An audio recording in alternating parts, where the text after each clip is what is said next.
Some of the vehicles which we go back and talk about in GT6 are definitely lower on my expectations list, even though I do think they might have a chance. Stuff like the Delta Wing, of course, or the Zytek always come to mind. Then you have some which seem like such a dead cert that it's crazy that not only they haven't already arrived in an update, but that they haven't been in the game since day one. And sometimes we'll find certain vehicles in the leaked data mining lists, that kind of stuff, but even then, there are still some dubious cars to not have in there, such as, for example, the Mercedes C63 AMG from last time around. This one is another such car that I think it's such an obvious car to have in there. I'm shocked, to be honest, that it's not in GT7 from day one. And it is, of course, the classic 1967 Chevy El Camino. In fact, this is one of a couple of different classic Chevys, this and most notably the 1970 shape Nova SS, which to me, I find myself thinking like, oh yeah, the Nova's in the game already. But of course it isn't. It just feels like one of those cars that would already be in there. The C5 Corvette also has that feeling to me. This one was so cheap as well. It was such a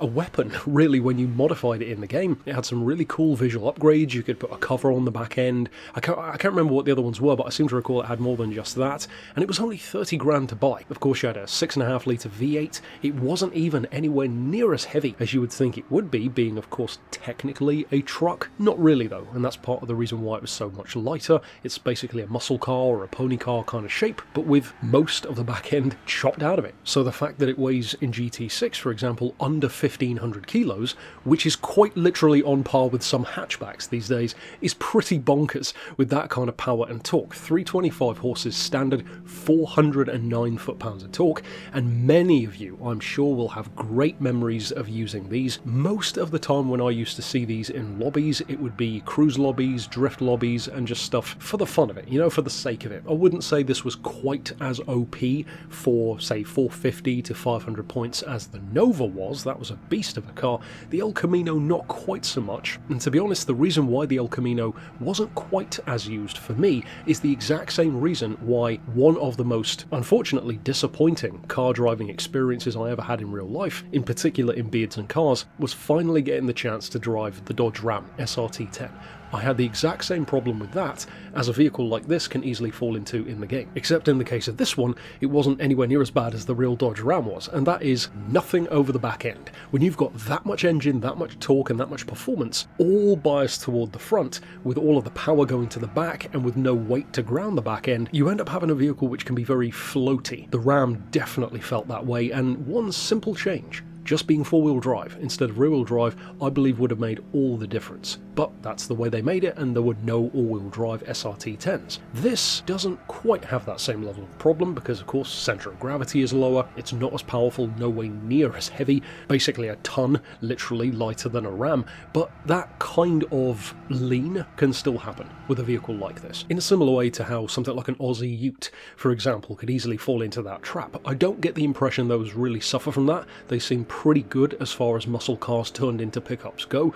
This one, though, regardless of all of that, ended up being way better than it easily could have been. Great visual upgrades, you could get a huge amount of power and even more torque out of it. Of course, big engine, big torque is proper old school American stuff, and obviously it's going to be good because it's basically a pickup version of a Chevy Chevelle, which is already a beloved car. Plus, another thing in this car's favour is, of course, that we do now have the Chevy Chevelle itself back. Not this generation, not a 67, the slightly later 70 shape, which of course went from a complete non-premium to now a full premium in all of its glory, and it's a really badass car. If a car like that can have the chance of coming back and being upgraded, then surely a vehicle like this, which is already premium, already has great upgrades, and crucially was already a really beloved car from the community, surely it's got to have a good chance. At the same time as saying that, though, stuff like the C63, the DC5 Integra, the Mitsubishi FTO, and certain other really obvious choices still aren't around. So not only are they not around, in many cases they're not even in the leaked lists. Of course, you can't have everything in there, and some will be kept over for a next game, like day one kind of stuff, no doubt. But to me, this is one of those which I'm very much so surprised that it's not either already in the game from day one, or in an update. And after all, if you see the silhouette of something like this on Kaz's Twitter, it's not going to take you too long to guess what it is. It's a pretty obvious shape. So I'd love to hear your thoughts if this was one of your favourites, one of your go-tos maybe, in that kind of muscle car or pony car sphere, and kind of eligible, I don't recall if it was actually eligible, but sort of eligible for truck-based events on something of a technicality, but sure, we'll still allow it. And I mean, for 30 grand, you can't complain for that kind of price. It's so cheap. That's like borderline JDM territory in Gran Turismo terms in terms of value and bang for buck. I wouldn't necessarily expect it to be quite that price still. It'd probably be a bit more than that, but we'd have to wait and see, obviously, if it does come back. And of course, there are still more to come from the GT6 revival list, which I think do have a good chance. So stick around for those on the channel, and for now, thanks for watching.